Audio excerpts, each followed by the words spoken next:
Ladies and gentlemen, Assalamu alaikum and a very good morning to you all. It is with great pleasure and honor we welcome you all to the inauguration ceremony of the International Conference on Business and Technology in the 21st Century, jointly organized by the School of Business, University of Asia Pacific, the Faculty of Business Studies, University of Dhaka, Bangladesh, and Whedon Business School, and the Institution of Psychological and Behavioral Science, OTH, Hamburg, Whedon, Germany. I am Lamisa from the Department of Business Administration. And I am Tasmia Amreen from the Department of Business Administration. As our special guest, we are honored to have with us today Professor Dr. Wahiduddin Mahmood, advisor to the Ministry of Planning of the People's Republic of Bangladesh. We are also delighted to have Professor Dr. Christian Hellbach of Whedon Business School and Vice President of OTH Hamburg Whedon, Germany, as our inaugural speaker. Among our special guests, we have with us today Architect Mahbooba Haq, Chairman, Board of Trustee, University of Asia Pacific, Professor Dr. Mamun Ahmed, Pro Vice Chancellor, Academic of University of Dhaka, representing Vice Chancellor of University of Dhaka, Professor Dr. Niaz Ahmed Khan. Representing the University of Asia Pacific, this conference shall be chaired by Professor Dr. M.A. Baki Khalili, the Honorable Dean, School of Business. Professor Dr. Mahmood Osman Imam, Dean, Faculty of Business Studies, representing University of Dhaka, and Professor Gabriel M. Murray, Head, Institute of Psychology and Behavioral Science, on behalf of OTH Hamburg Whedon, Germany, shall chair the conference today. The vote of thanks will be delivered by Mr. Sarwar R. Chaudhary, Head, Department of Business Administration of UAP. We would now humbly request our distinguished guests to take their seat at the dais.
On behalf of the University of Asia Pacific, I would like to request Professor Dr. M.A. Baki Khalili, the Honorable Dean, School of Business, to deliver his opening remark.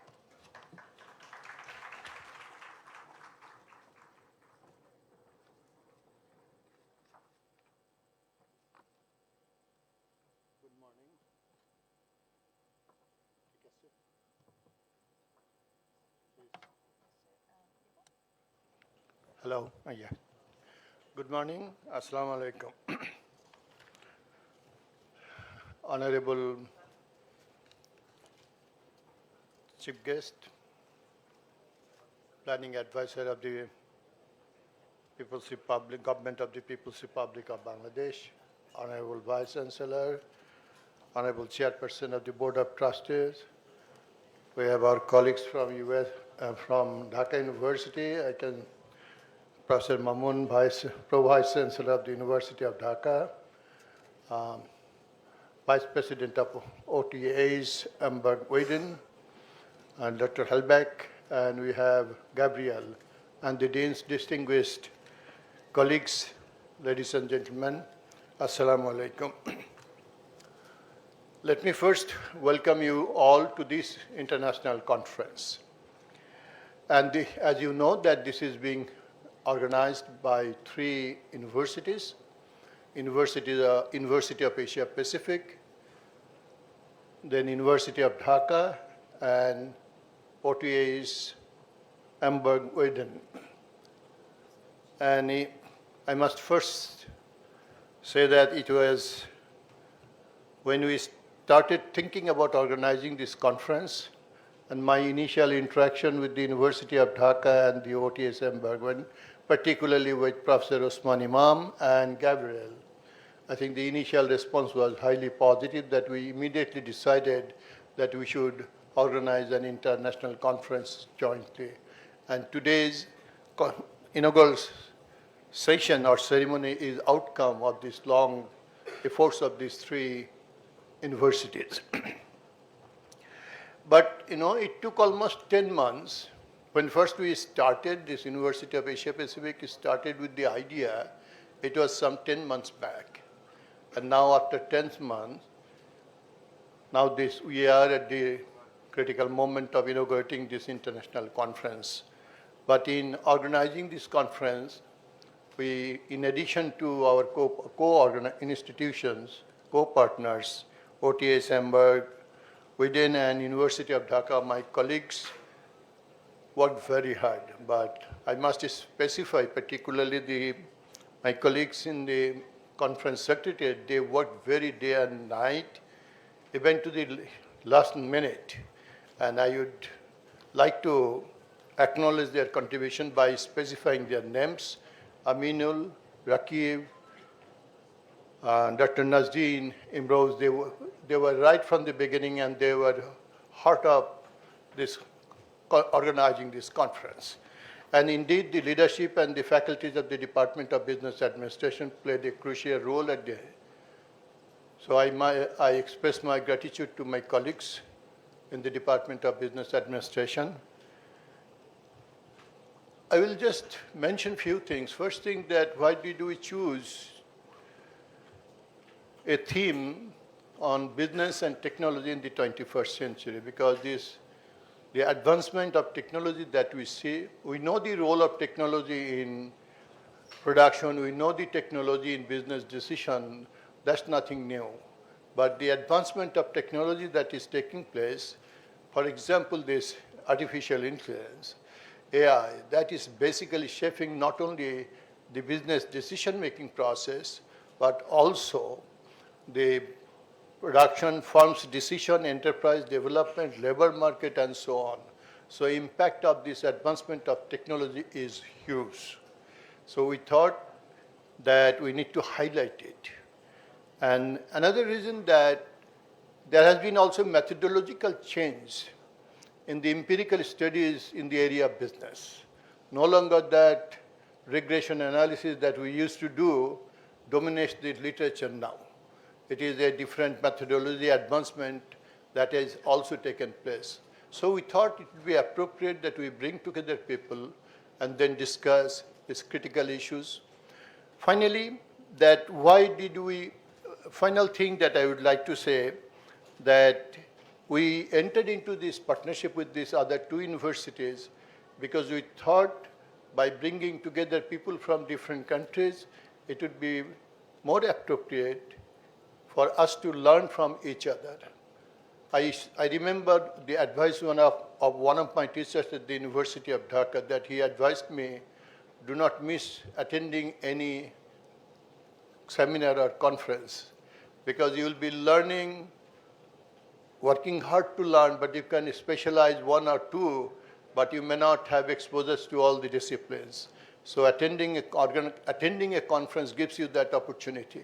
So therefore, this is one of the important things that we have brought together, because we'll be able to learn from each other, and we'll be able to learn about the empirical evidences and the contribution, so that leads to a dynamic, impactful discussion. Finally, one thing that I must say, that when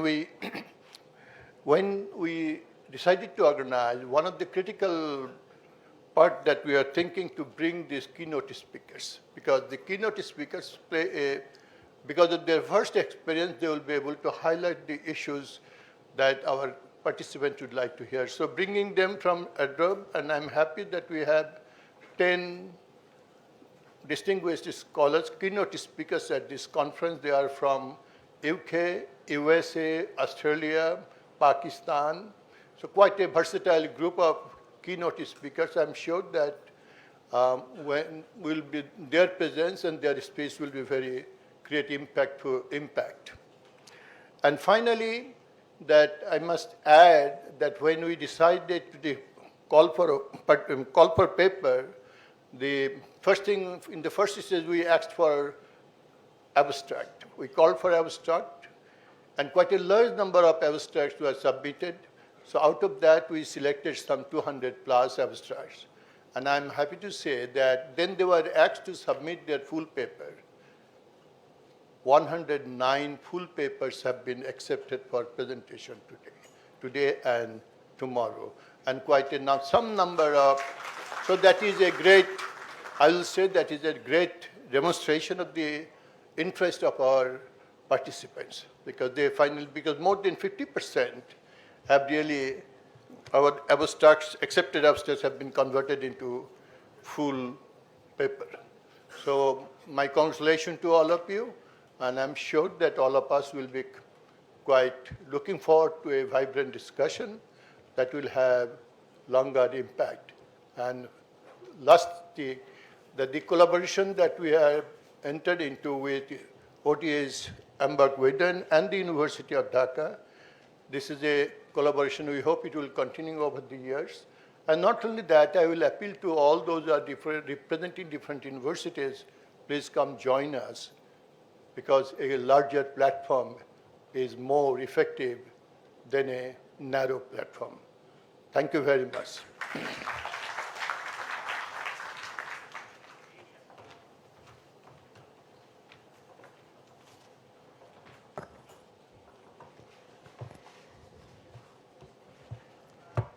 Thank you, sir. On behalf of the OTH Hamburg-Weiden, Germany, I would like to request Professor Dr. Christian Hellbach for her opening remarks.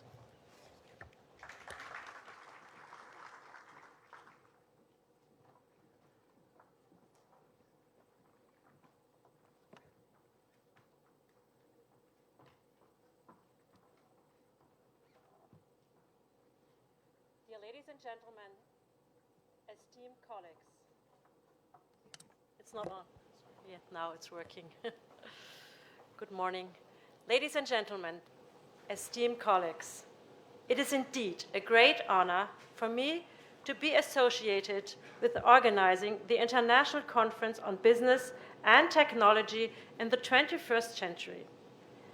As Vice President of OTH Hamburg-Weiden, I would like to extend a warm welcome to all our national and international participants.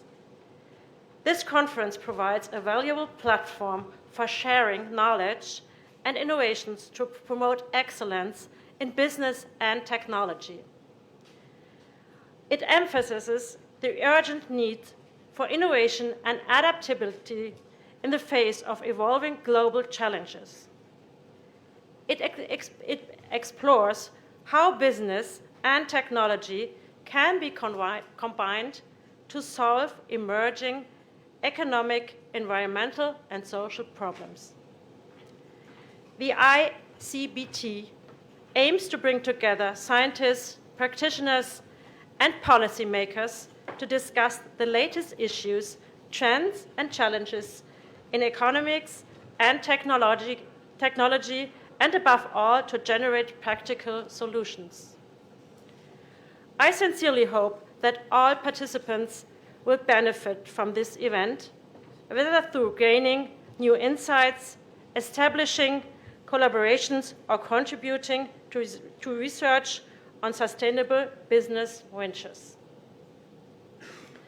Together, let us create a space where scientists, researchers, practitioners, and students can share their experiences and ideas on business solutions and forward-looking strategies to achieving sustainable global progress.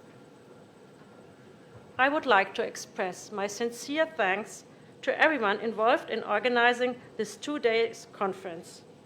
I wish the program and all participants every success. Thank you for inviting us.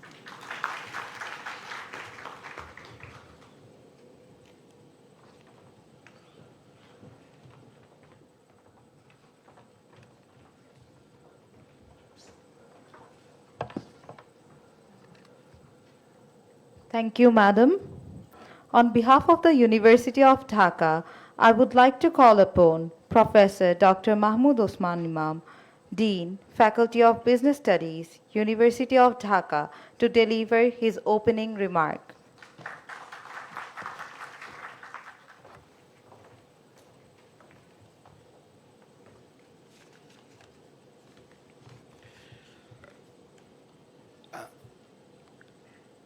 Distinguished guests on the dais, I'm not making the salutation, and esteemed scholars, respected colleagues, practitioners, and dear participants.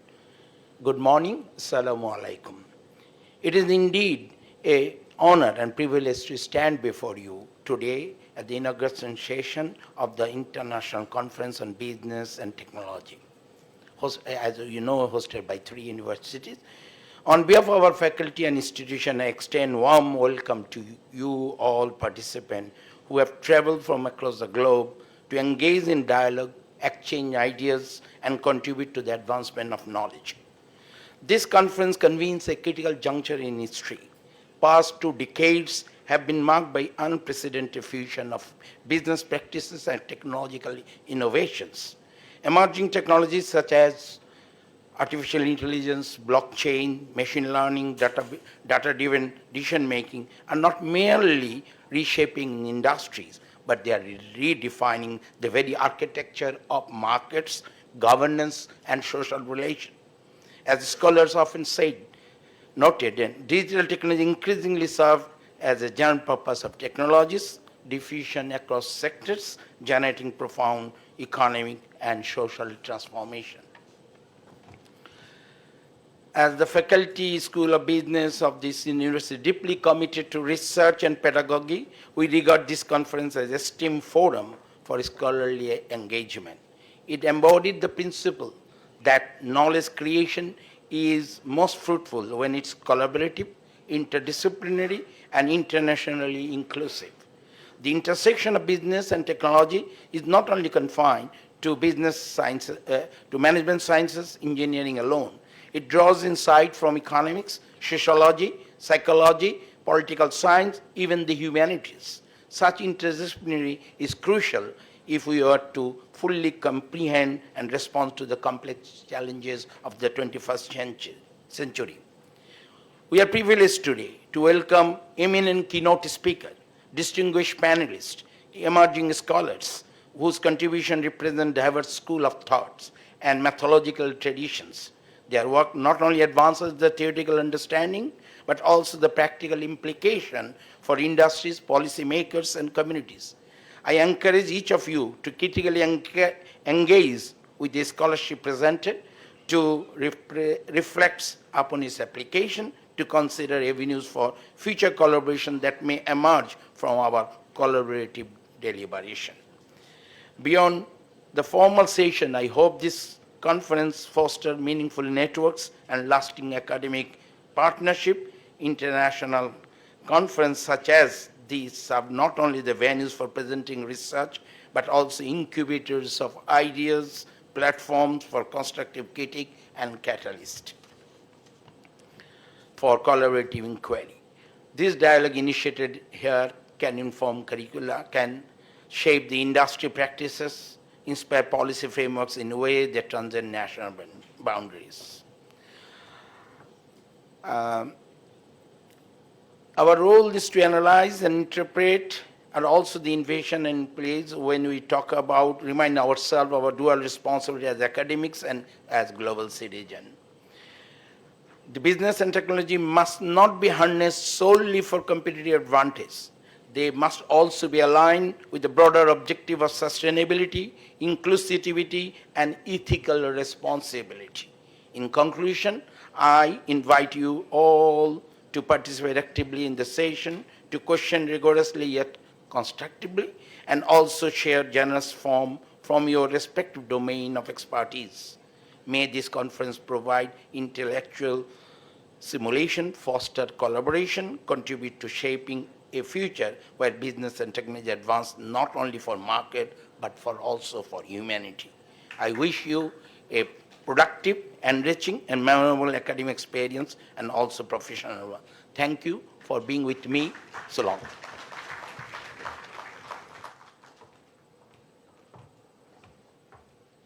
Thank you, sir. Now, I would like to request our special guest, Architect Mahbooba Haq, Chairperson of Board of Trustees, University of Asia Pacific, to deliver her speech.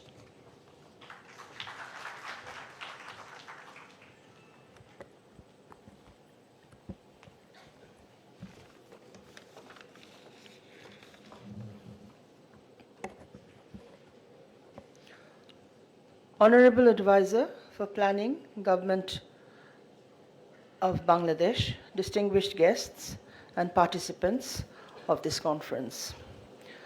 Good morning and Assalamu alaikum. I am certainly delighted to see the excellent gathering of scholars from abroad and the International Conference on Business and Technology in the 21st Century. The theme of the conference, relevant and consistent with the fact that advancement of technology to efficiency. I applaud the organizers for organizing such an important conference. I'm extremely glad that the School of Business, University of Asia Pacific, Faculty of Business Studies, University of Dhaka, and the OTH Business School and Institute of Psychology and Behavioral Science, OTH Hamburg, Weiden, Germany, have jointly organized the conference. Such partnership reflects our core value of working with others in creating new knowledge and dissemination of such knowledge. I would be happy to see that such partnership continue and other universities join such partnership so that a broad platform of collaboration is created. The Board of Trustees of the University of Asia Pacific is extremely supportive of such an initiative. I have seen the program schedules. It seems today and tomorrow will be quite intensive for all the participants at this conference. Participants will be happy and they should be able to listen to valuable speeches of the distinguished keynote scholars. I hope the conference achieves its desired goal, and I wish you all the best. Thank you.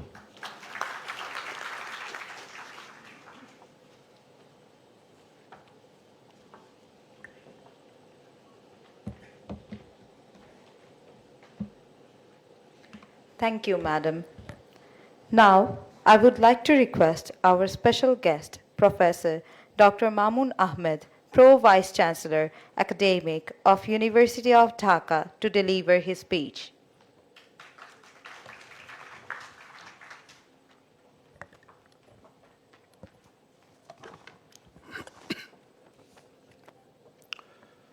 Honorable Chair of today's International Conference on Business and Technology Honorable Chief Guest, Professor Wahiduddin Mahmood, Advisor of Planning, the Interim Government of Bangladesh, distinguished guests, faculty members, industry representatives, researchers, and dear students. Assalamu alaikum and very good morning to you all. It is a great pleasure for me to make some remarks at this international conference organized by School of Business, University of Asia Pacific, Faculty of Business Studies, University of Dhaka, and Werden Business School and Institute of Psychological and Behavioral Sciences, OTH, Hamburg, Werden, Germany. I understand that the conference highlights the critical need of innovation and adaptability in the face of evolving global challenges.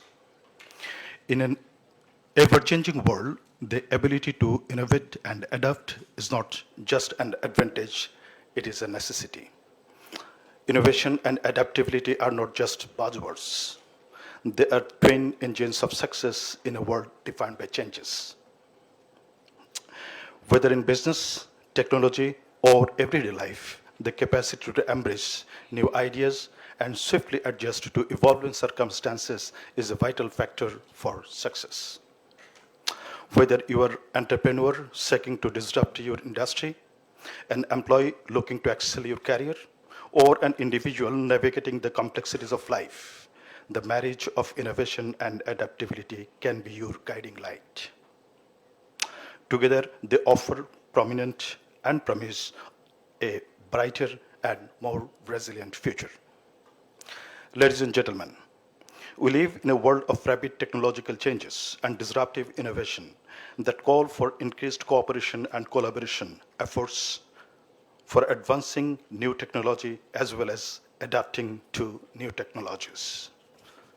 Businesses also face turbulent environments, seeking faster and innovative solutions from the academics. In order to meet such growing and emerging requirements of business, there is need for academic collaboration and joint research. To that end, this conference marks an important journey, symbolizing public-private partnership globally. I'm very happy to see that today's conference has brought together academicians, researchers, experienced practitioners, and policymakers. This has created a magnificent opportunity to share and examine current problems, trends, and challenges in business and technology in the 21st century. I'm sure that during the day-long conference, rigorous academic debate, vibrant discussion, and challenging presentations will generate concrete insights and impactful policy solutions. I'm excited to see how this international conference brings fruits to our young student population. Bangladesh is actively transforming into digital, knowledge-based economy, driven by young, tech-savvy workforce and growing startup scenario. The youth in Bangladesh is increasingly focused on business and technology, driving national development through entrepreneurship and digital ventures. Concrete insights generated during this impactful conference will definitely help them with essential skills in a tech-driven global economy. Enable them to manage business effectively, drive technological adoption and adaptation, and seize lucrative career opportunities in future. Finally, I congratulate all the participants and presenters and extend my heartfelt thanks to the three hosting institutions for organizing this event and wish its success. My heartfelt thanks and gratitude to my colleagues who left no stone unturned to make it happen. I appreciate their dedication and hard work over the last few months. I also convey my warm thanks to the global participants who traveled a long distance to join this academic event, a wonderful academic event. I hope this event of this conference will be organized to keep the chronology rolling and sustaining academic cooperation beyond the borders. Thank you. Khuda Hafiz. Assalamu alaikum.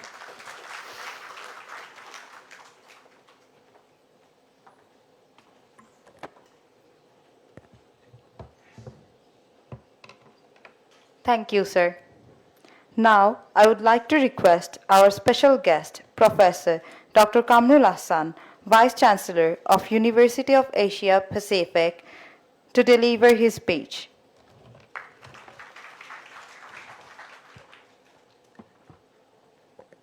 Thank you. Thank you.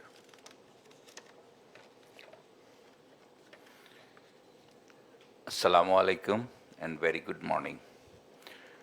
Honorable Chief Guest, Professor Wahiduddin Mahmud, Advisor, Ministry of Planning, Government of Bangladesh, distinguished special guests, keynote speakers, conference chairs, and esteemed delegates, scholars, industry leaders, and students. Welcome to the International Conference on Business and Technology in the 21st Century, taking place on September 20 to 21, 2025 in Dhaka, Bangladesh.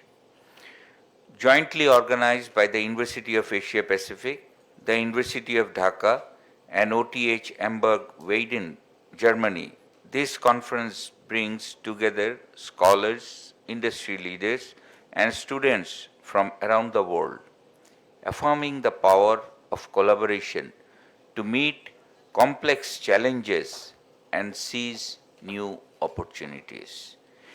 We gather at a time when business and technology are inseparable, reshaping economies, redefining leadership, and transforming how we work and connect.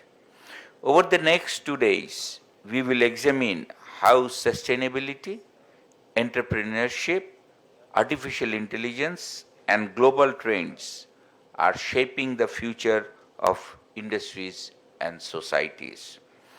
As a university committed to innovation, global engagement, and academic excellence, we are proud to host a forum that inspires rigorous dialogue and practical solutions. I am confident the insights shared and partnerships formed here will resonate well beyond this conference. My sincere thanks to the organizing committee, our partner institutions, speakers, and participants for making this event possible. I invite you to engage fully, challenge ideas, and leave inspired to build a more innovative, inclusive, and sustainable world. I wish the conference every success. Thank you very much.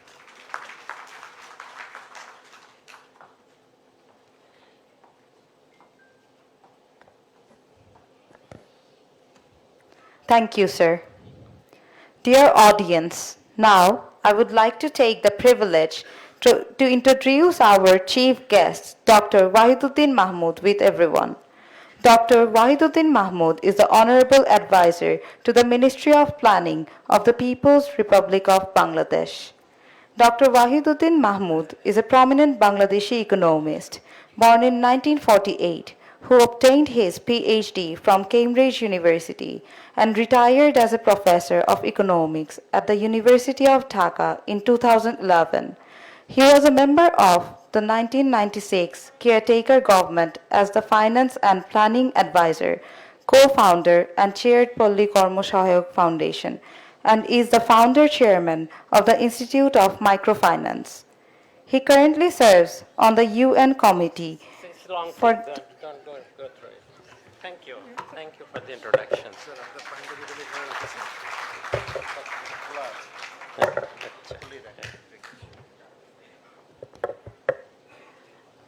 Good morning.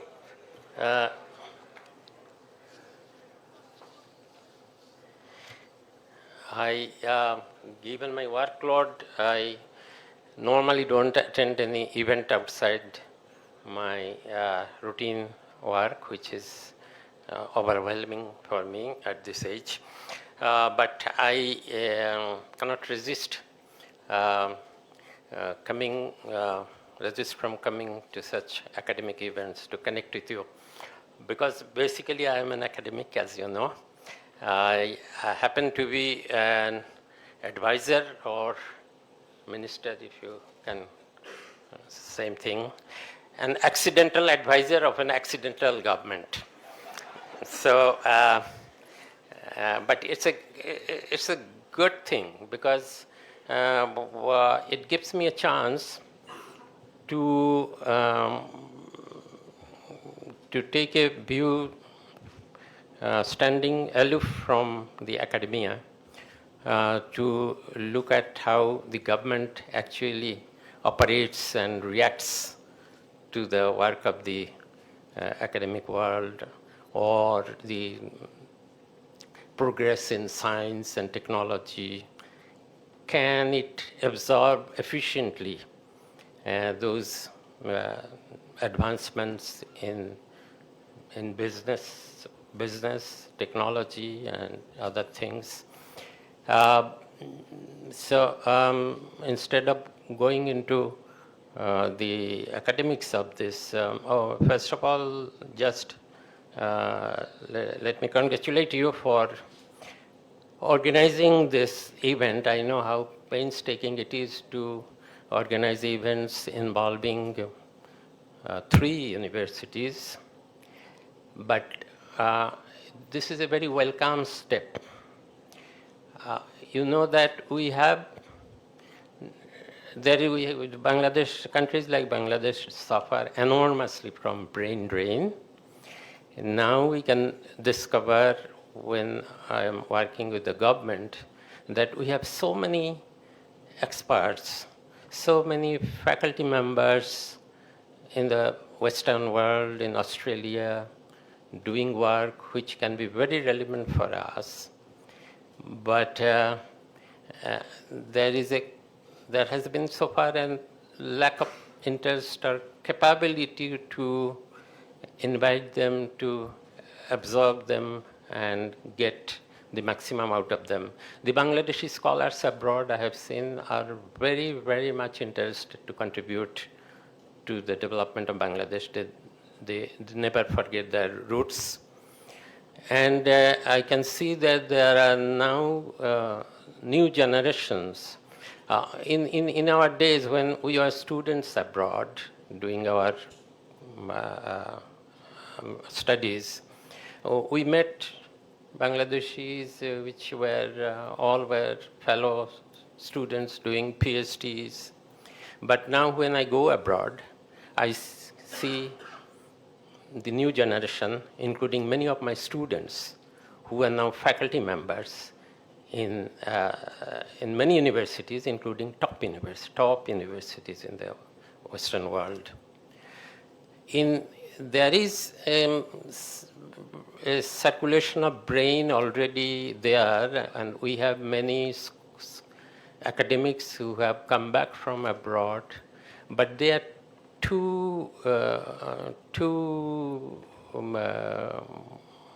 not too many in number. In academic world nowadays, there is so much of advancement in each discipline that unless you have a minimum depth number of researchers working in the same field, it's difficult to work alone. Most of the scientific work you see are authored by number of authors.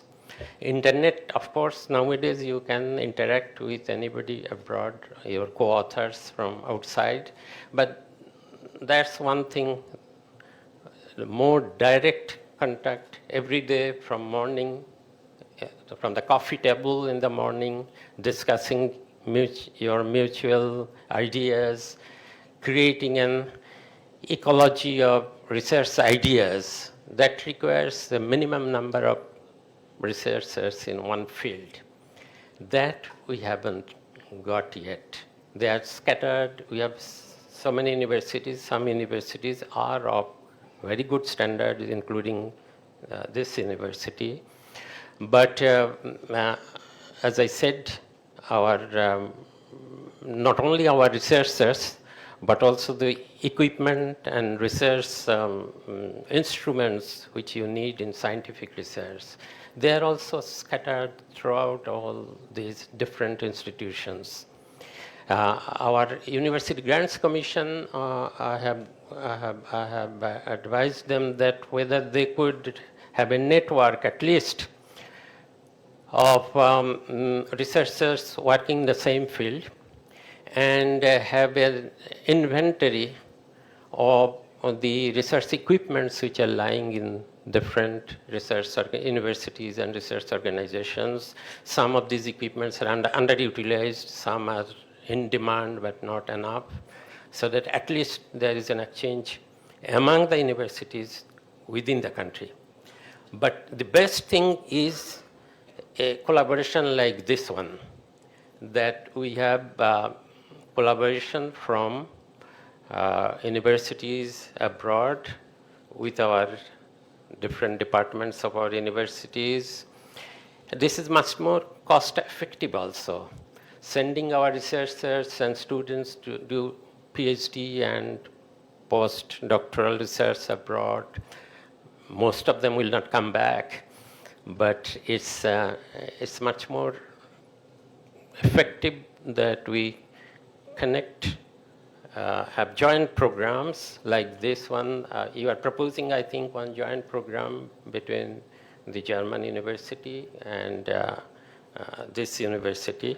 We welcome such initiatives very much. I know that there are many other initiatives like this with even Dhaka University is collaborating in many research projects with other universities, and from the government side, we need to encourage. At least we hope that from now on, there has been, as I said, a lack of interest or lack of understanding of why these sort of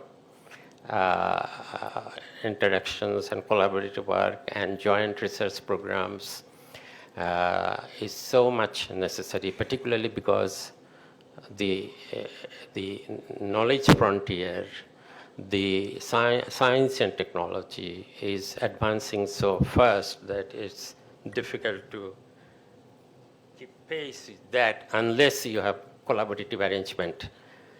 But we also hope that, excuse me, the brain drain which we have suffered will give way to more of, not at this stage, reverse brain drain. We don't expect that our scholars will come back in droves, but at least a brain circulation, so that some of our scholars can come and have a visiting position. Dhaka University should welcome now. I hope that there are some, but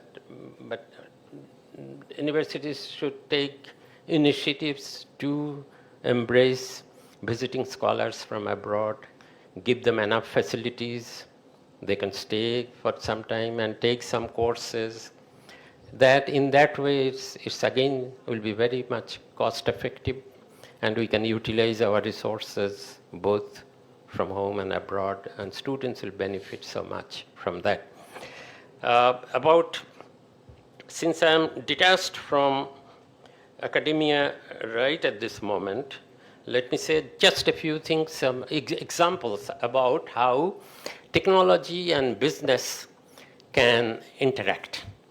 I didn't, but this is the advantage of joining the government for a small time. I can't survive there for a long time. An academic cannot survive, particularly in a political government, for a long time. It's not a political government, that's why I can continue for some time without becoming morally compromised or difficult in many ways. But I've been involved in some of the things which I didn't know about. One example is that even last week, I think, I chaired that committee. We allowed, for the first time, commercial production of solar energy, so that the entrepreneurs from private sector can produce solar energy and can sell it to the national grid. which is a monopoly of the government organization called PDB, Power Development Board. That is now possible because many of us were not aware that there has been so much advancement in solar technology that it has become very, very cheaper. I was not aware of that. I became aware of that when we proposed that policy of commercializing solar energy, the resistance came from our government Power Development Board. They said that solar energy has a potential in Bangladesh in 15 years' time if we let the private entrepreneurs develop it and it can sell to the national grid, then they can do it at a rate which is be so cheap that PDB will be out of business, or government will have to subsidize it much, much more. But my answer was that if that is so, in 15 years' time, I will be happiest person. We can subsidize. We don't care about the costly production of power by PDB. It can go out of business. Goodbye. But we want energy to be more friendly to environment. Let me give another example of how technological development and policy, government policy should be coordinated. Again, I happen to be the chairing that subcommittee, being completely ignorant about that sector, which is IT sector. IT sector means all the mobile companies and all the internet connections which you have at home and at offices. This is a big, big sector and which is growing all the time with new technology. And we have a technology advisor from abroad who is a special assistant to the chief advisor, who is an expert in this. It was his ideas, and I learned a lot from him.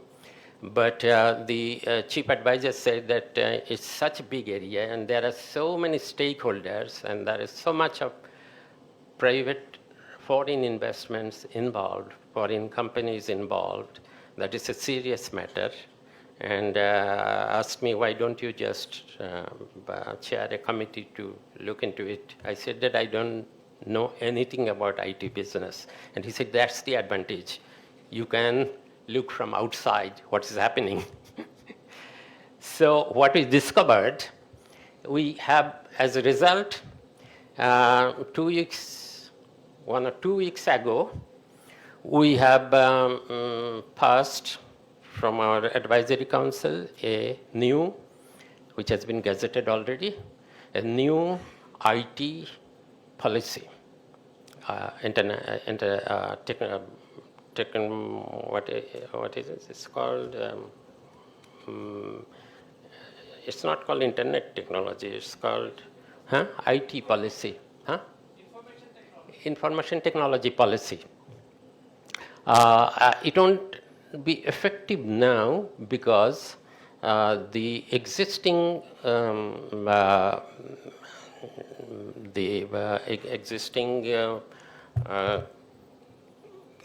licenses of the companies, we don't want to disturb those. That will expire in 2 years' time, and from that on, it will be effective. It is the new policy take advantage of two things. One is that there is a technological advancement in IT industry, so that you don't have so many intermediate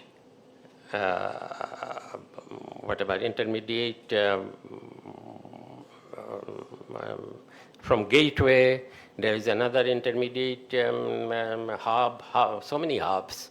You can straight away go to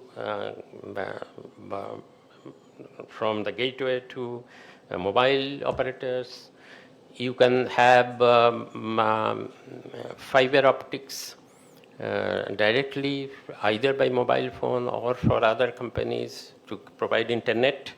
But the fact was that because the technology was not that advanced, we needed some of these intermediary companies, but more so because they were just useless rent seekers.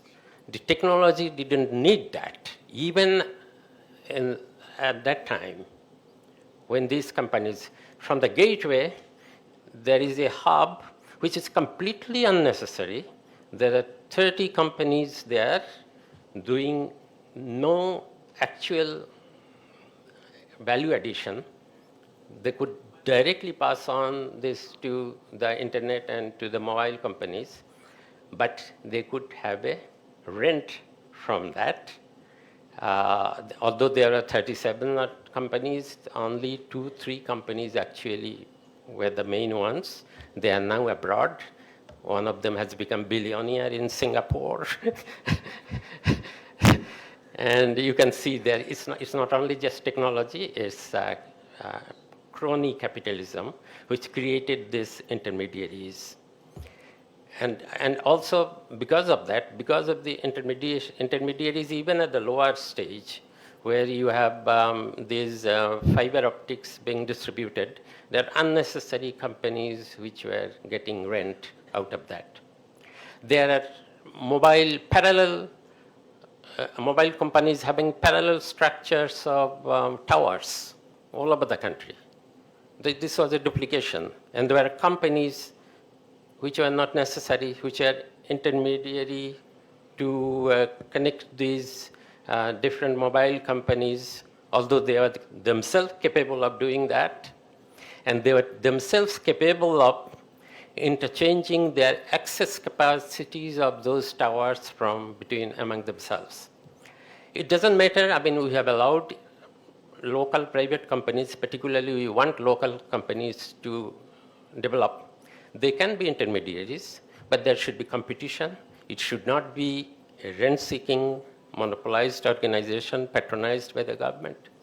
And this is an entirely new policy which will make ultimate goal is that it will encourage more investment from genuine investment in a competitive market from abroad. Local small investors can join, and the price of internet service and mobile service will go because it's a win-win situation. We are just taking out the intermediaries. Government will get more tax. There will be more incentives for investment, and the users like us will have internet cheaper. So this is how technology and policy can interact, provided there is goodwill within the government, motivation within the government, knowledge within the government, how to synchronize technological development and actual policy. We have. I can look at your. Do you have time? Can I go on for a?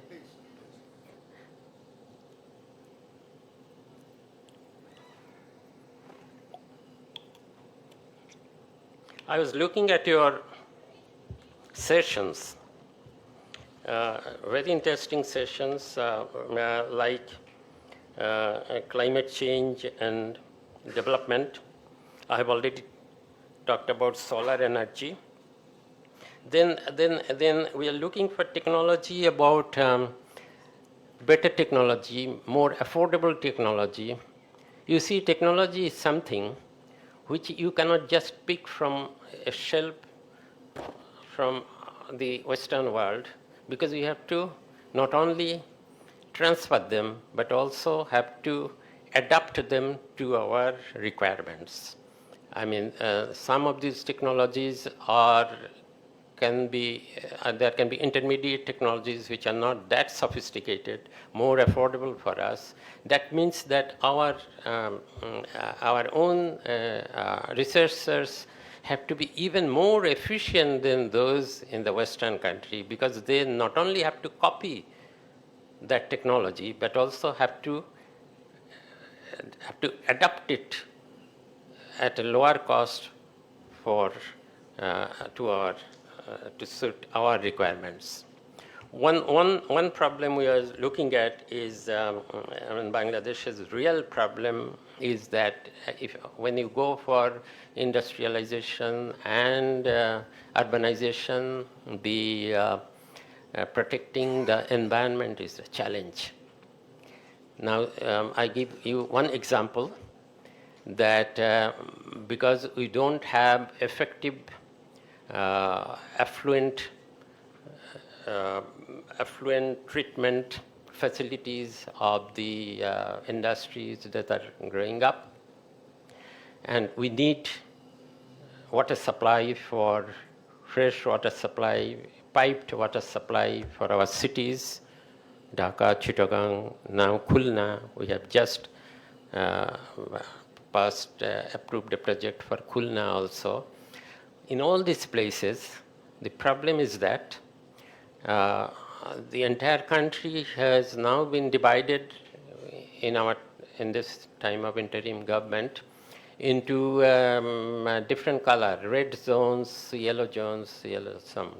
The red zones are where groundwater has been depleted to a dangerously low level. So you cannot continue to have fresh water from tube wells in some of the big cities, in the cities. Then the next step is to use fresh water from rivers. Now, the technology which we have available, we cannot have,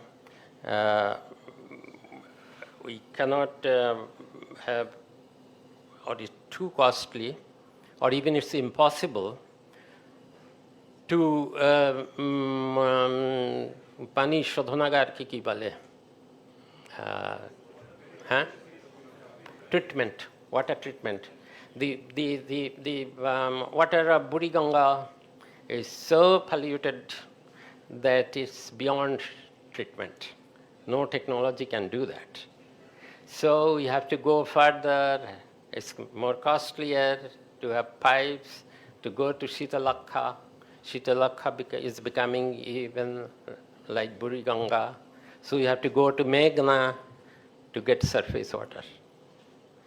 It is happening also in just looking at a project for Khulna, how it's becoming one of the mega cities now again, beyond after Chittagong. And again that problem that groundwater and versus surface water, both are difficult. So we need technologies and adapt technologies at the least cost, because we don't have enough resources for having the most sophisticated technology. So these are examples, but there can be new innovations. Bangladesh is good at innovating technologies, domestic technologies, and some of the NGOs have technology of harvesting rainwater. This is not importing from outside.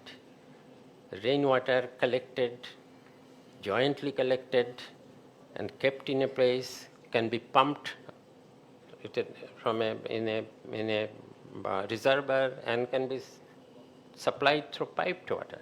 There has been examples of that. But that's a new technology, domestically grown. It has to become more sophisticated in order to be commercially profitable like that. But these are the areas where new technological development and business can communicate with each other, and researchers can contribute to more adaptable technologies which is suitable for. These are the bridges between academia, researchers, government policy makers, and technology, whether from abroad, from domestically grown. I will end by another example from our pharmaceutical industry. Now, pharmaceutical industry is one where we have beyond, besides ready-made garment, pharmaceutical industry. Mamun is from pharmaceutical. Biochemistry, you are akin to that. Yeah, and pharmaceutical industry is one of our success stories. And we are self-sufficient in almost all ordinary medicines. We took advantage of LDC status of producing patented products, medicines, pharmaceuticals. But taking advantage of that, we have now, this industry has developed to a level where we have R&D of our own. We are even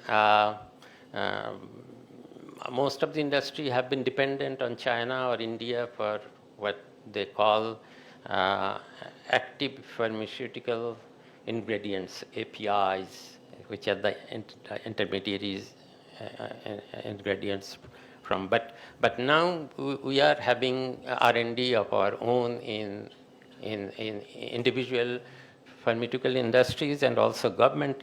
Just now we are setting up industrial R&D in Gazipur, a big R&D complex where pharmaceutical industry, footwear industry, plastic industry, for those there will be equipments, and because each of the different industries making their own research, it's very costly. But if you have one hub, it's less costly for having costly equipments for research and other things. For pharmaceuticals, you need what you call reverse engineering. You have to have a product, you can look at it and can in reverse, you discover how it was actually. I mean, whether it is, it doesn't violate patent rules, international patent rules. Reverse engineering is, according to WTO, is not prohibited, but it requires a lot of capability. I have met in United States many of the pharmacists, professional pharmacists, who are the products of Dhaka University's first and second year and third year of opening of pharmacy department in Dhaka University. All of them, because of some window of opportunity, most of them went to America.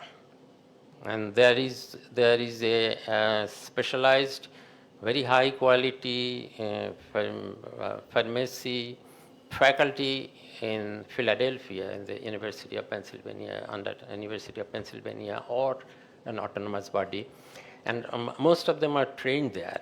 They are now pharmacists in Bangladesh. You used to see that pharmacy is a subject which comes after all economics, physics, and everything. If you don't get any chance anywhere, you go to pharmacy. But these pharmacists, they are the richest of the Bangladeshis I have seen there, except those who are in business. And they are hired by Indian pharmaceutical companies in one hub is Pune, another hub is near Hyderabad, and they are hired by Indian. India has one of the largest pharmaceutical industries, I think next to only USA. And they hire Bangladeshi pharmacists to get permission from FDI in USA for their products. Now, this is how, I mean, our own resources abroad, there's so much potential to use them.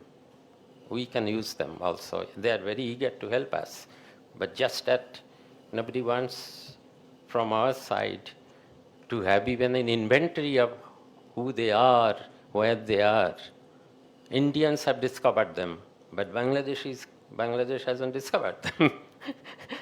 Although they are our people, and they want to come to Bangladesh and help Bangladesh. This is happening in another area. I'll just end by saying that for some strange reasons, Bangladesh for last 15 years has stopped exploring natural gas and has deliberately gone for very costly LNG import and for this rental power plant, the costliest arrangement possible. And we are now looking at the scientific picture of the potential availability of gas. And in my these 15 months in this government, at the Planning Commission, in every sitting of what we call ECNEC, we are approving at least 2-3 projects of new drilling, exploration, drilling, and even distributing almost ready to distribute gas fields. Particularly Bhola area is a gem. I mean, it has enormous reserve, which is actually part of Bay of Bengal basin reserve of natural gas. But the advantage is that you don't have to go to the deep sea, which is very costly. You can just on land in Bhola, you can have the advantage of extracting the deep sea, which is the same basin of and the thing is that the probability, all the surveys previously done says that exploring and drilling wells for gas exploration in that area, getting commercially viable gas fields is almost 98%. And still we have neglected that for years and years. I don't know the reason, but these are the areas where we need the technology and our manpower. You need manpower. I mean, if we go for our domestic, if we don't have to lease it out to Western companies, which we have been doing before, neglecting our own institution like BAPEX. But BAPEX can be equipped with new, what they call rigs. We have just passed them some projects to buy new rigs. And we have our own class 1, top gas experts in USA who want to come to us and help us. So why didn't all the time we didn't strengthen our BAPEX? And why didn't we even go for explorations of gas when a similar organization, government organization, which was created after BAPEX was created in Malaysia, Petronas, is now a multinational giant, 100% owned by the Malaysian government in the government sector. It's again a myth that the government enterprises cannot do well. And they not only the Petronas has sell their products globally, but also they contribute. And this year they contributed $12 billion to Malaysia's government budget, one government company. And we hear in Bangladesh that all the SOEs, state-owned enterprises, continue to be subsidized. This necessarily need not be the case. If we can have better, more efficient use of technology, researchers' capability of the institutions which are involved in technology development within and outside government.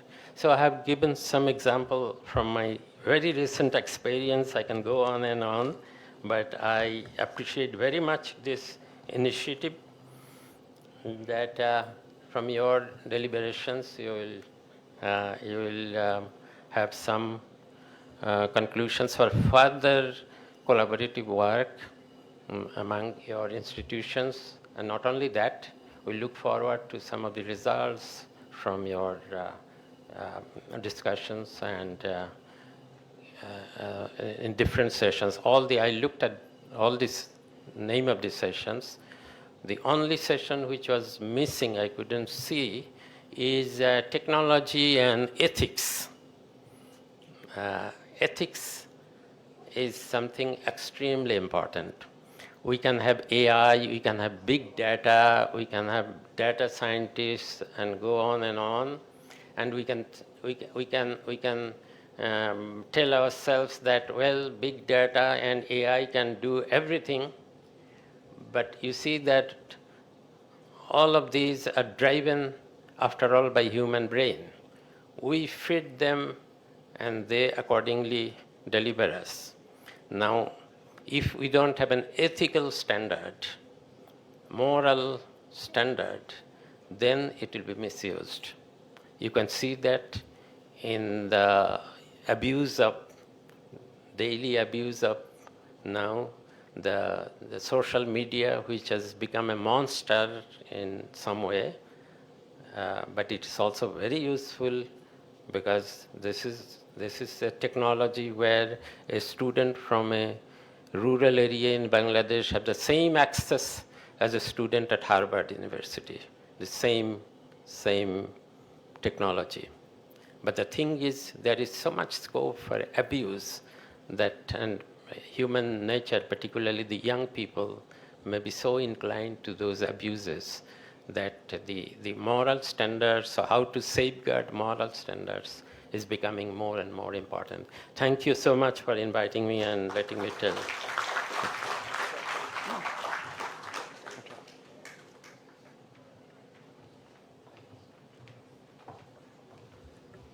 Thank you, sir, for your enlightening words. Now, it is time to present crest to our honorable distinguished guests. Now, I would like to request Architect Mahbooba Haq, Chairperson of Board of Trustees, University of Asia Pacific, to present the crest to Dr. Wahiuddin Mahmood, the Planning Advisor of Bangladesh.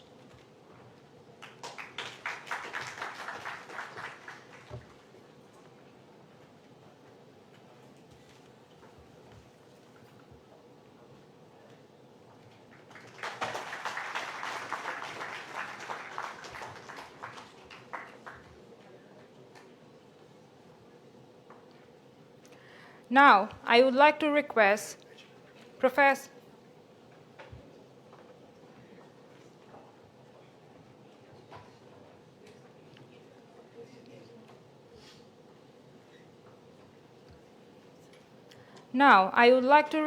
Professor Dr. Kamrul Ahsan, Vice Chancellor of University of Asia Pacific, to present the crest to Professor Dr. Mamun Ahmed, Pro Vice Chancellor, Academic of University of Dhaka, on behalf of the Vice Chancellor of University of Dhaka, Professor Dr. Niaz Ahmed Khan.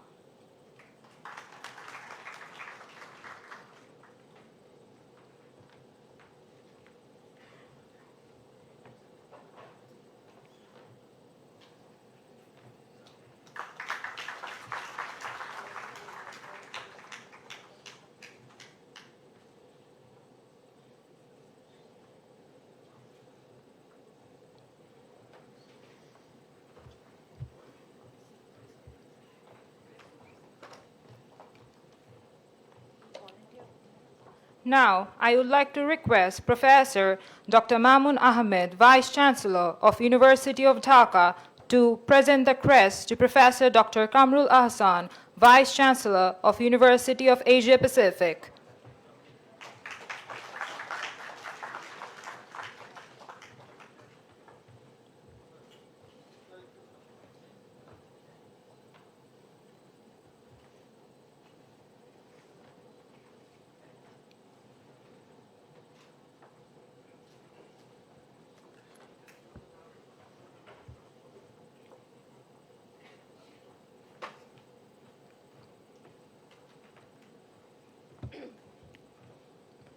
Now, I would like to request Professor Dr. Christian Hellback to present the crest to Architect Mahbooba Haq, Chairperson of Board of Trustees of UAP.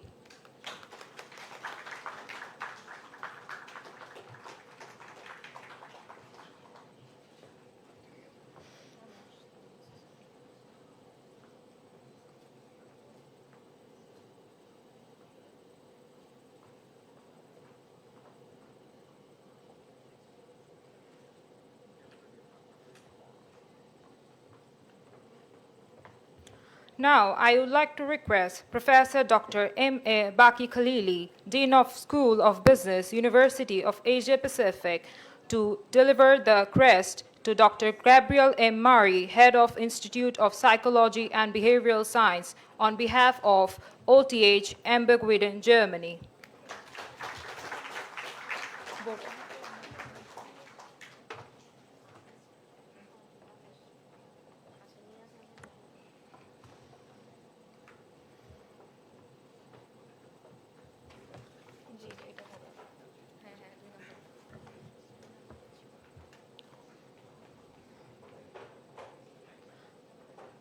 Now, I would like to request Architect Mahbooba Haq to present the crest to our keynote speaker, Professor Dr. Christian Hellback, OTH Whedon.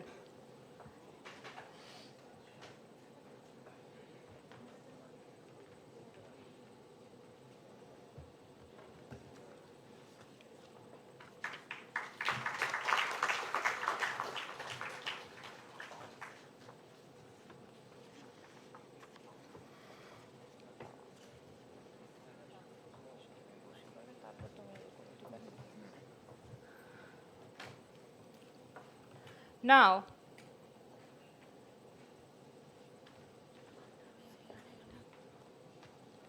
I would like to call Mr. Sarwar R. Chaudhuri, the Department Head of Business Administration of UOP, to come and deliver the vote of thanks.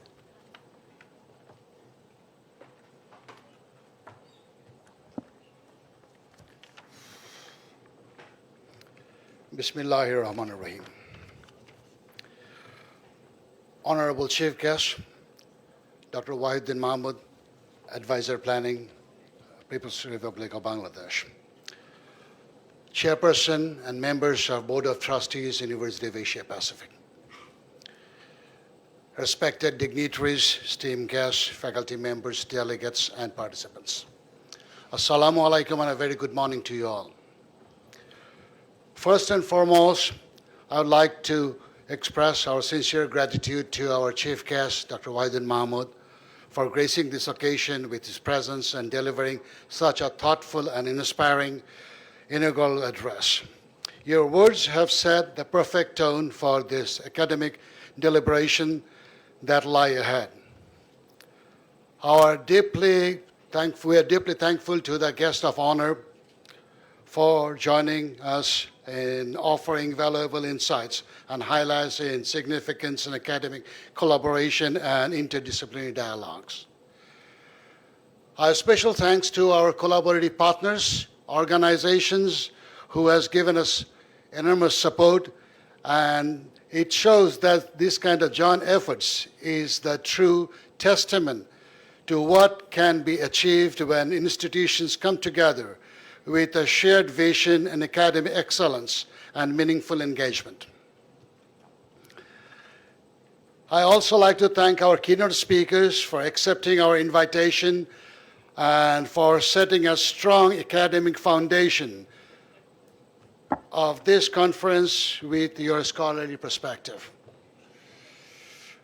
Our appreciation goes to our faculty members, our researchers, our delegates who have come far from near and abroad to be a part of this academic gathering. Your active participation is what gives this conference its true spirit.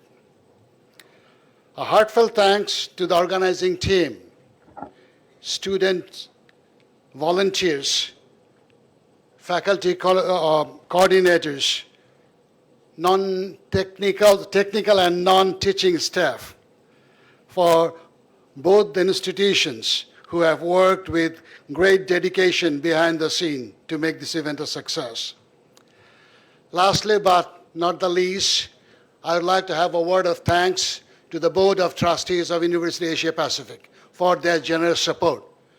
First, when we approached them with this idea, without any doubt, they expressed their hand of support, without which I don't think we'd be standing here today. So thank you very much for your support, sirs. I look forward to 2 days' rich discussion, meaningful interaction, and fruitful outcomes.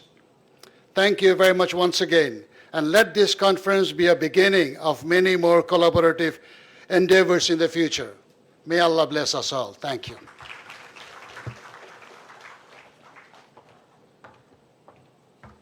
Thank you, sir. Now I would like to invite all our guests for an official photo session.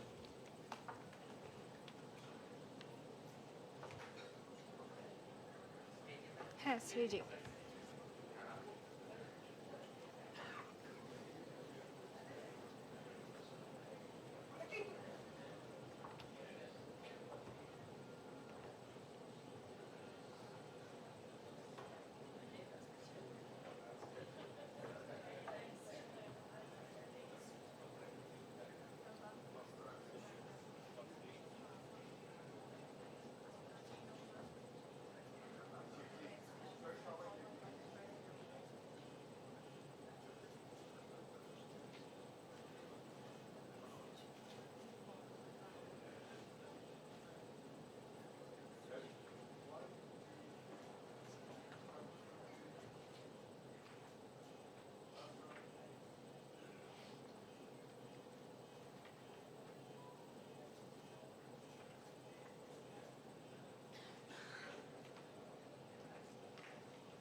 Sir, ma'am, কথা বলবেন।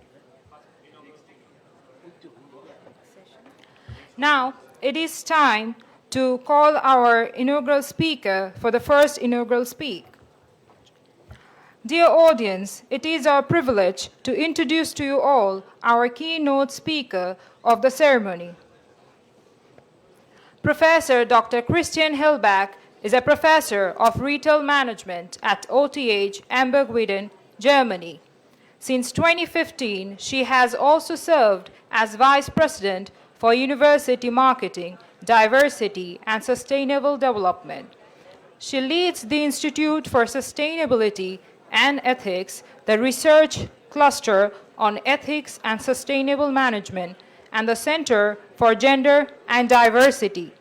In 2024, she was honored by the Bavarian Center for Higher Education and Sustainability for her long-standing commitment to advancing sustainability in universities.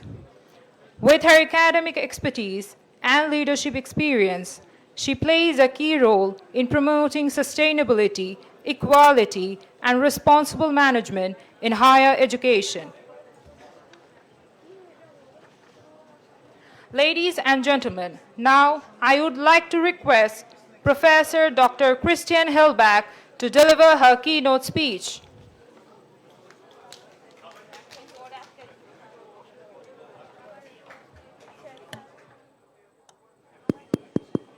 Check. Everyone, please be seated on your seat as our keynote speaker is going to check. deliver her speech. Sound Thank audit. you. Everyone is requested to be seated. Thank you.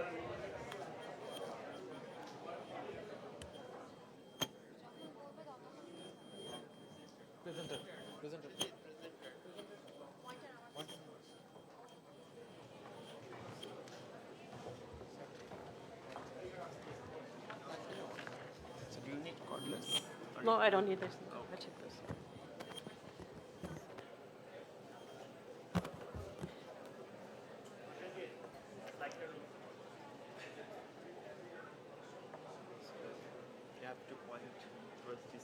Okay, and do this one. Okay. Good morning again. Ladies and gentlemen, it's a great honor to speak today on a subject of growing global importance, the implementation of sustainability into higher education. Thank you for inviting me to your conference. No, it's not. You have to.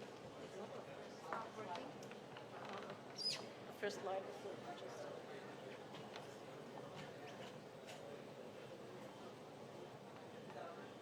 Yeah.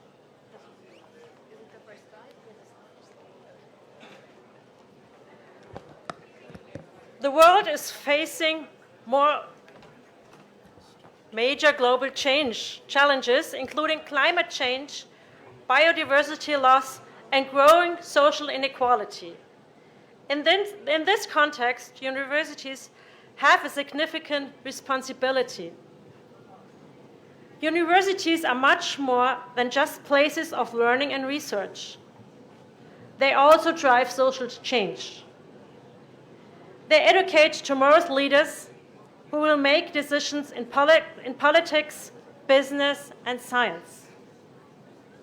Therefore, they play an important role in promoting sustainability by teaching the necessary knowledge and skills. Sustainability in higher education became important with the Stockholm Declaration in 1972, which showed how closely human society and the environment are connected. In educational practice, however, sustainability still tends to be approached as an add-on or bolt-on, not as a core component of education.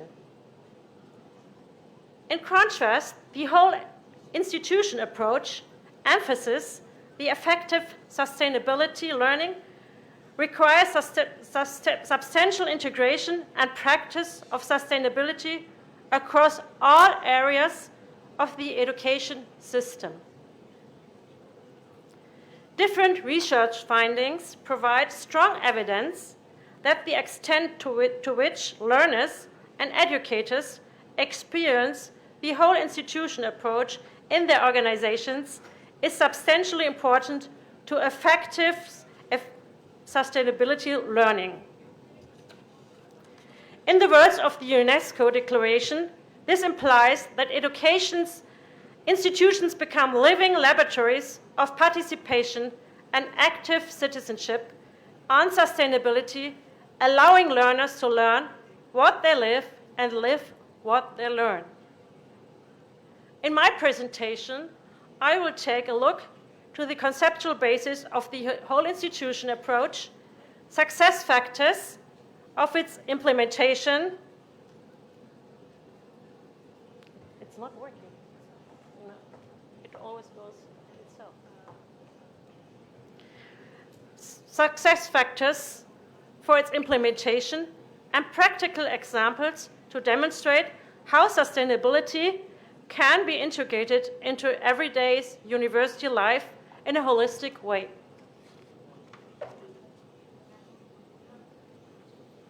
I'm sorry, it's not working right now. You have to go back one slide, please. Maybe you do it, so I say tell you next slide. Yeah. As a conceptual basis for my keynote, core components of the whole institution approach to sustainability in education on the basis of international literature are introduced. Now I need the next slide. Yeah. The whole institution approach consists of 6 concrete areas of action.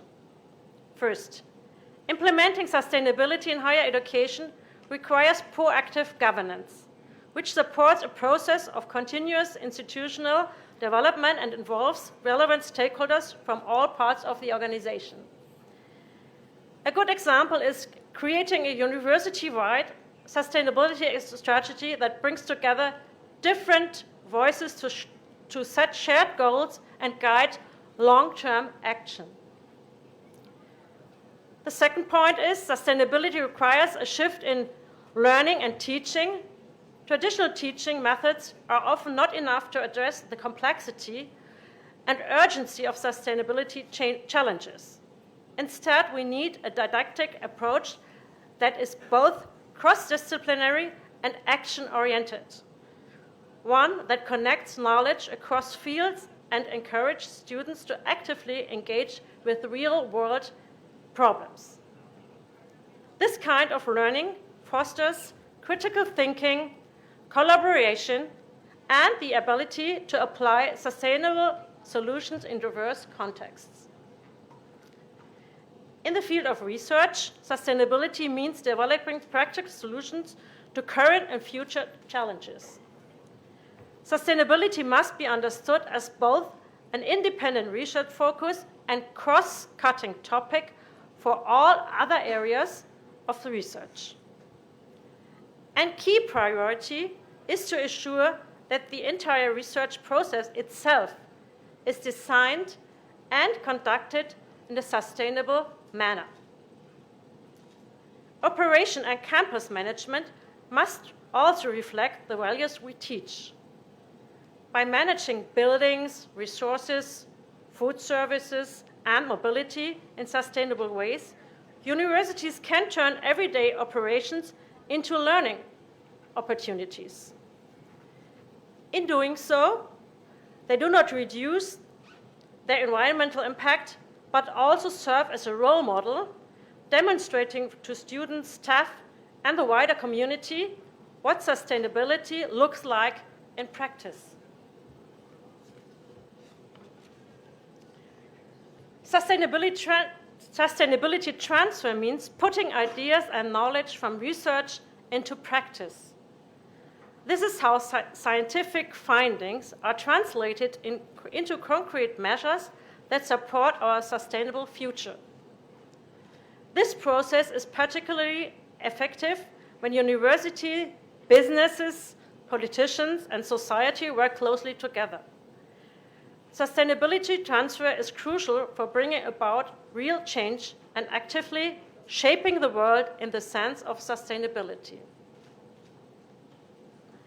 The active involvement of all university members, especially students, is a central component of a sustainability-oriented university culture.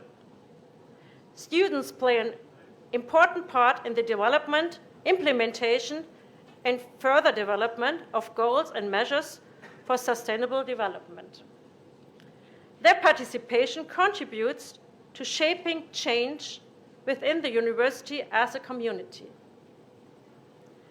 A variety of participation formats should be established to promote a culture of participation in the context of sustainable development. One example would be the implementation of a green office.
The other one. No, the other one. Yeah, this one. Thank you. Now it's working again. Let us now turn to several key success factors that can support institutions in implementing sustainability in a meaningful and lasting way. It is crucial to embed sustainability in university-wide guidelines and strategies only when sustainability is explicitly defined as a priority in mission statements, development plans, and governance structures. You have to do the next slide. It can be implemented in the long term. This creates commitment and orientation for all areas of the university. Successful implementation of sustainability at universities require clear leadership and binding commitment. University management plays a key role in this. It sets strategic priorities, provides resources, and creates structures that anchor sustainability. Through its visible commitment and role model function, it motivates the entire university to take responsibility and actively participate in the transformation of the university. Sustainability in higher education also means building strong two-way relationships with the local communities and other networks. These partnerships create real-world learning opportunities where students and staff can collaborate, apply their knowledge, and contribute to meaningful change beyond the campus. Also, an active communication on sustainability is essential both within the institution and externally. Internally, it helps to build awareness, foster engagement, and align our efforts across departments and stakeholders. Externally, it demonstrates commitment and strengthens the university's role as a responsible actor. Effective communication ensures that sustainability is not only understood, but also practiced and continuously developed. The implementation of sustainability depends on concrete action. For this reason, we now take a look at selected practical examples that show how universities are implementing sustainability in a network, in teaching and learning, in operations, and in campus management. My first practical example focuses on the area of networking, highlighting how collaboration and exchange across institutions and disciplines can strengthen sustainability efforts in higher education.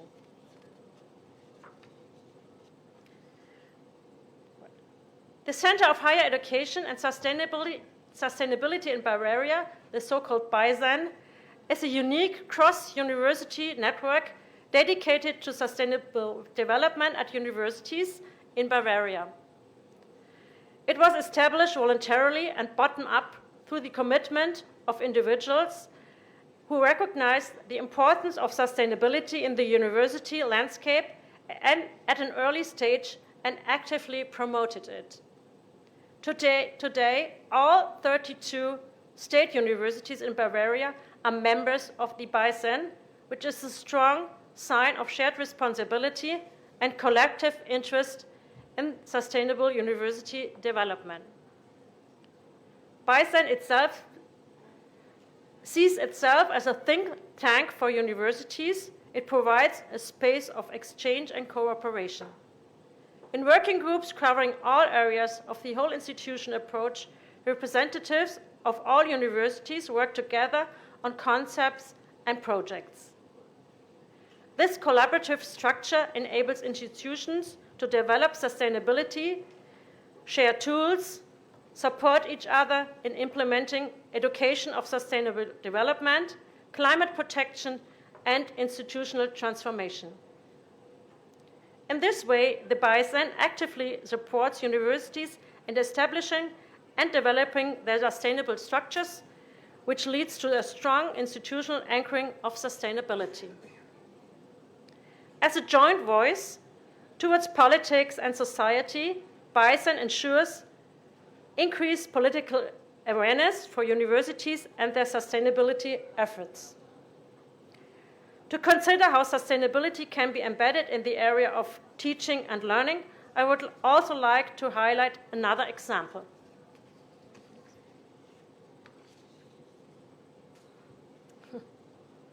Now I do it without slices, I think. One such initiative in Germany is the Certificate of Sustainable Development. It is a university-wide educational certificate that was initiated by the network of BISAN for all Bavarian universities.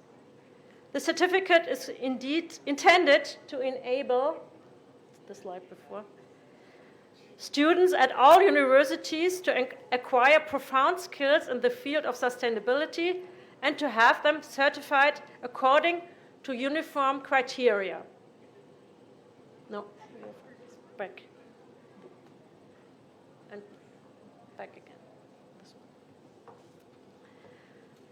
The certificate includes a wide range of modules that explore all three dimensions of sustainability: ecological, social, and economic.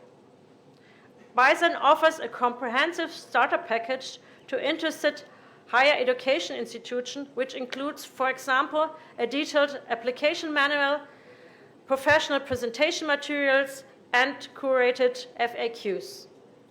This package enables institutions to accelerate implementation while ensuring consistency and quality across all processes. A third practical example focuses on the area of operations and campus management, highlighting how sustainability can be embedded in the daily functioning and infrastructure of higher education institutions. Next slide.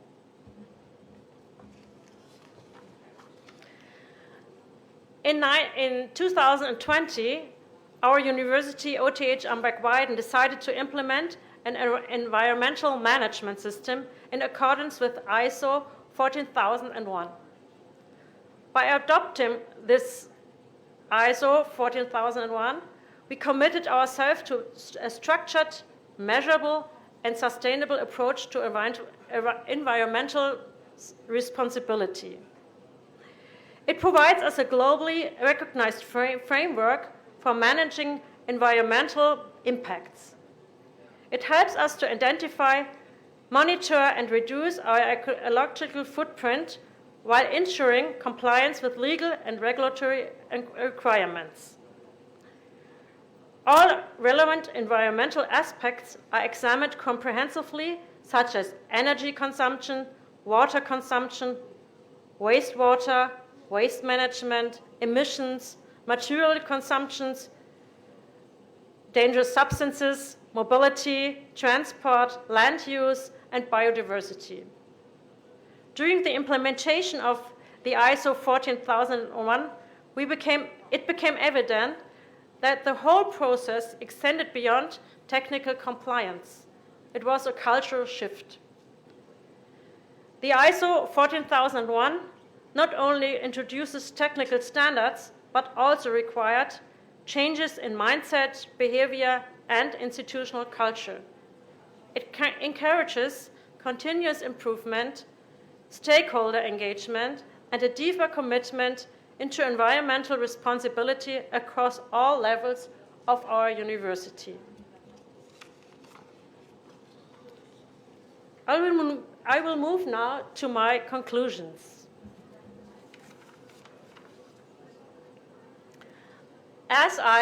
Next slide.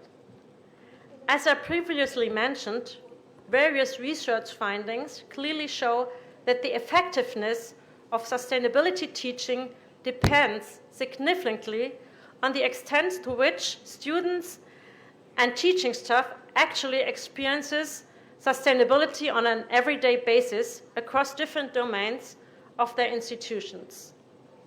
In other words, high-quality education and sustainability management is strongly linked to the implementation of the whole institution approach. The results underline the importance of not just adding sustainability as another learning content to be conveyed, but to instead practice it on an everyday basis across different areas of action at the university. Considering the major global challenges as climate change, biodiversity loss, and growing social issues, a whole institution approach to sustainability is a critical component of the 21st century equality education in general. When institutions of higher education not only teach sustainability, but also live it, they become true places of transformation for students, teaching staff, and society as a whole. Thank you.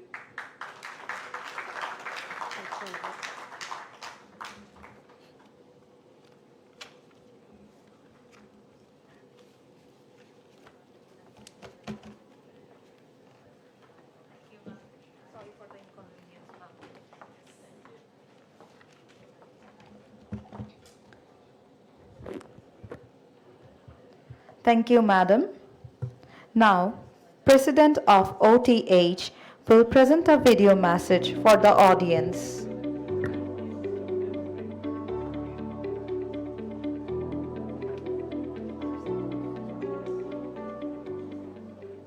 Ladies and gentlemen, distinguished guests, colleagues, friends, it is my great pleasure to welcome you all to the International Conference on Business and Technology in the 21st Century here in Dhaka. Even though I am unable to attend myself due to previous commitments, it is truly an honor that such a distinguished gathering of experts, scholars, innovators and visionaries from around the world is attending this conference. For the past 2 years, our university, Ostbayerische Technische Hochschule Amberg-Weiden, OTHAW, here in Bavaria, Germany, has been privileged to share an academic partnership with our esteemed colleagues at University of Asia Pacific, UAP, in Dhaka, Bangladesh, and to act as co-organizers of this conference. Over these 2 years, we have found not only an engaged and qualified partner in UAP, but one whose impressive commitment, creativity, and openness to collaboration has enriched our joint work in countless ways, from joint winter schools to grant applications. It is a partnership built on shared values, on mutual respect, and the drive to push boundaries in both business and technology. This conference is a reflection of that spirit, a platform where knowledge meets application, where ideas spark innovation, and where disciplines converge to address the challenges and opportunities of the 21st century. Over the coming days, we look forward to thought-provoking presentations, stimulating debates, and the forging of new networks and collaborations. I am confident that the contributions we will hear from across academia and research will inspire us all to think bigger, act bolder, and work together more closely. On a personal note, we are also very much looking forward to deepening our collaboration in the years to come. In particular, I am excited to announce that I will finally have the pleasure and opportunity of visiting the University of Asia Pacific in January 2026 myself. A milestone I greatly anticipate, and one that will allow me to experience firsthand the energy and excellence some of our faculty from OTHAW have come to know through our partnership already. Let this conference be not only a meeting of minds, but a catalyst for lasting connections and impactful projects. Together, we can ensure that the advancements in business and technology of our century are shaped with insight, responsibility, and a shared vision for a sustainable future. Thank you all for being here, for bringing your expertise and curiosity, and for making this gathering a success. I wish all of you a productive, inspiring and memorable conference. Thank you all, and all the best.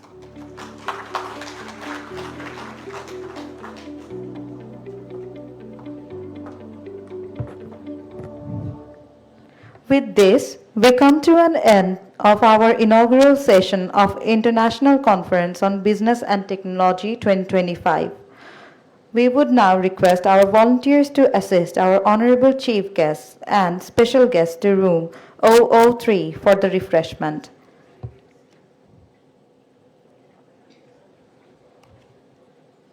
Ladies and gentlemen, coffee is served for you at the entrance of our auditorium. May we remind you that the lunch and prayer break is between 1 p.m. to 2 p.m. and we will start over after 10 minutes in 11:48 a.m. Thank you.